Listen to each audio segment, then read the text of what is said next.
Good morning, children. Welcome back to the second part of this video. In this video, we are going to start with the content of chapter 7 of our book, that is packing. So, I hope all my kids are ready with the books and the pencils. So, let's begin with the chapter. Before you read, do you like going on trips? What kind of trips do you enjoy the most? Obviously, everybody likes going on trips. How do you feel about having to pack for a trip? Now, how does it feel when you have to pack for the trip? Have you ever discovered on a trip that you have forgotten to pack a few things that you very much need or that you cannot find them easily? This happens with everybody. Many a times we tend to forget the things that we require the most. Does this make you angry or does it make you laugh at yourself? What is your reaction? Obviously, we get upset. Now read this description of how the author and his friends they pack. Let's begin. I said I would pack.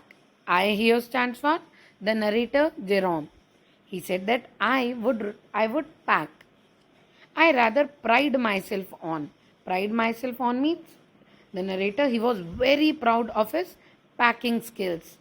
Packing is one of those many things that I feel I know more about than any other person living. What narrator says is that packing is one of those tasks, one of those many tasks which I can do better than anybody else in the world. It surprises me myself sometimes how many such things are there. Sometimes the narrator, he himself is surprised that there are so many things which he can do better than anybody else. I impressed the fact upon George and Harris and told them that they would better leave the whole matter entirely to me. Now, what narrator said? That I impressed the same fact. That which fact? That he is the best one to pack the things. I impressed the same fact upon George and Harris and told them that you leave this matter of packing entirely to me.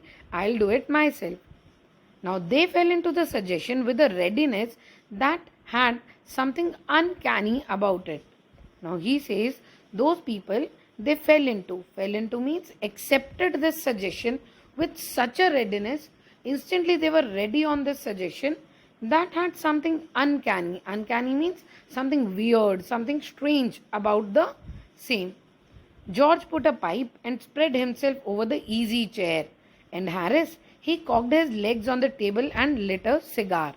Now George and Harris they both made themselves very comfortable. One of them is sitting on the easy chair, and another one he has cocked his legs means he has put his legs on on the table and he has started to lit a cigar. Now this was hardly what I intended. This was not the same what the narrator, what the author he has intended. He wanted something else. What I had meant, of course, was that I should boss the job and that Harris and George should potter about under my directions.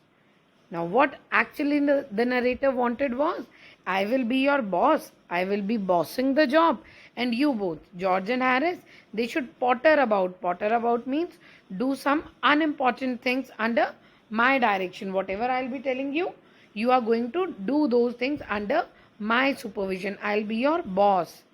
And I, pushing them aside every now and then with, oh, you, here, let me do it. And I, being a boss, I will be pushing you aside every now and then, every second, telling you, you get aside, let me do it. You don't know how to do it. There you are, simple enough. See, there you are. This is the way to keep the things. It's simple enough, and you do not know this also. Really teaching them, as you might say. Now, what actually the narrator wanted was to teach them how to pack. They're taking it in this way, they did irritated me. Now, the way in which George and Harris has taken the suggestion, the narrator was feeling irritated. There is nothing does irritate me more than seeing other people sitting about doing nothing when I am working. Now, what narrator says that this is the most irritating thing. seeing people sitting about doing nothing, and I am working. Now, actually, this is something very annoying when you are working and others are sitting idle. So now in this paragraph, the narrator is sharing one of his past experiences. What is it? I lived with a man once who used to make me mad that way. Once I used to live with a man who used to make me mad. He used to confuse me in such a same manner. He would loll on the sofa and watch me doing things by hours together. He means the man. He would loll. He would make himself very comfortable on the sofa, and he would watch me doing the things for hours together. For so many hours, I used to work. He said it did him real good to look at me messing about. And what the man used to say? The man used to enjoy looking at Jerome working about and messing everything. Now, I am not like that. Now, here in this line, from this line onwards, the narrator he is telling that that was the earlier times, the past. But now I am not like that. I can sit still and see another man slaving and working. Now I cannot sit still. I don't want to sit still and see other people slaving and working hard. I want to get up and superintend. Now I want to stand by and I want to superintend. I want to be a boss of others. Walking around with my hands in my pockets and tell him what to do. And I want to keep my hands in my pocket, not doing anything myself, just telling others what to do. It is my energetic nature. I can't help it. And this is my nature. I'm so energetic that I want to tell people how to do this work. And this is my nature. I cannot help it. I hope I'm clear till third paragraph. Now beginning with fourth. However, I did not say anything but started the packing. Jerome, when he saw George and Harris, they have accepted the suggestion. They were ready with that suggestion. He started to pack. It seemed a longer job than I had thought it was going to be. Now, he says, I thought that I would be packing the bag in a very easy manner, but it seemed a longer job. That was a quite longer job. It took a long time. But I got the bag finished at last and I sat on it and strapped it. Now he says that at last I was done with my packing. I sat on the bag. Now obviously the bag was filled with so many things. So he has to sat over the bag and strapped it. Means he just closed the bag. Aren't you going to put the shoes in? Sorry, the boots in, said Harris. Now Harris, after the bags were packed, he said, aren't you going to put the boots in? Now this Harris could have told this earlier also before the packing of the bag. But no, Harris, after the bag being packed, he told that you have forgot these boots. And I looked round and found I had forgotten them. That's just like Harris. And now this is actually Harris irritating me, not telling me earlier that I have forgotten to pack the shoes.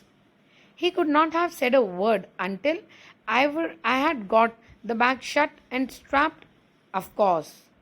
Now he says that he could have told this earlier also before I have got the bag shut.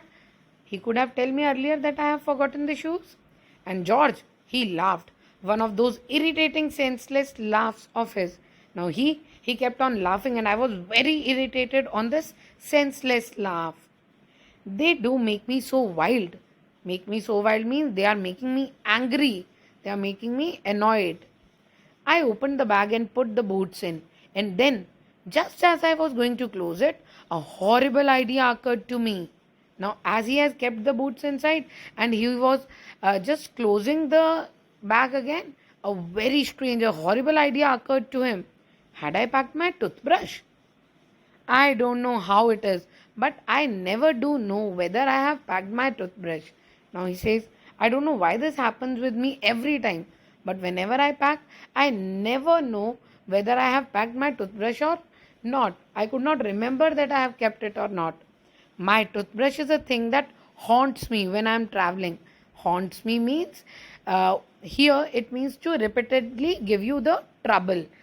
So toothbrush is something that keeps on troubling the narrator whenever he is traveling and makes my life a misery and makes his life miserable because he is not able to find his toothbrush.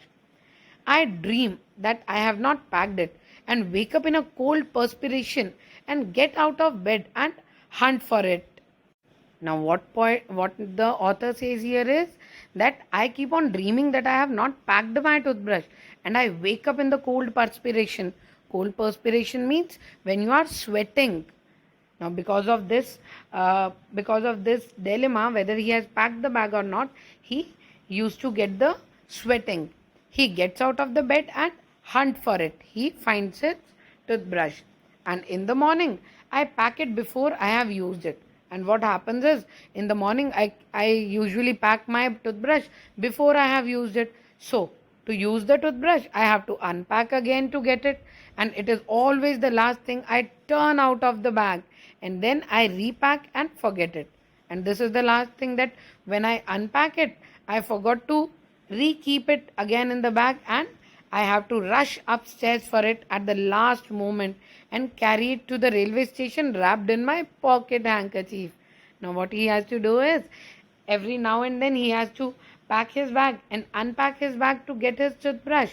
He uses the brush, he forgets to keep it back, and before leaving at the last moment, he just gets an idea that he has forgotten the brush. So he rushes back to his room, he gets the brush, and he has to carry it to the railway station wrapped up in a pocket handkerchief. I hope that was funny. So today in this video, we'll be doing till 5th paragraph only. In my next video, we'll continue with the chapter. I hope you have enjoyed the chapter. Please go through the chapter, and for any doubts, you can contact me. Thank you.